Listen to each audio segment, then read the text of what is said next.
Assalamu alaikum. Walaikum assalam. How are you? Thanks and you. I am also fine by the grace of Almighty. Allah. So I'm going to ask you some questions. So are you ready? Yes. Okay, আজকে আমরা we are going to learn the name of 5 fingers in our hands. In our hand, okay? আমাদের হাতের যে কয়টা আঙ্গুল আছে? এই 5টা আঙ্গুলের সঠিক উচ্চারণ শিখব এবং ইংরেজি শিখব। Are you ready? Yes. এটাকে কি বলা হয়? এটাকে Thumb finger. হ্যাঁ, তারপরে এটাকে Index finger.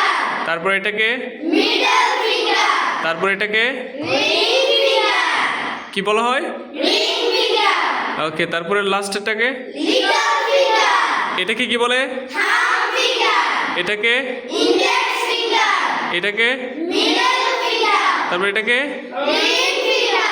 এটাকে Little finger. গুড, মাশাআল্লাহ। সবার জন্য একটা হাততালি বড় করে। ওকে, আমার সাথে আপনারা বলেন থাম finger, Thumb finger. Index finger, Index finger. Middle finger, Middle finger. Ring finger Ring finger. And the last one কি? Little finger. Little finger. সবাই কি পারবেন? Yes. সবার জন্য একটা হাততালি। আসসালামু আলাইকুম। Walaikum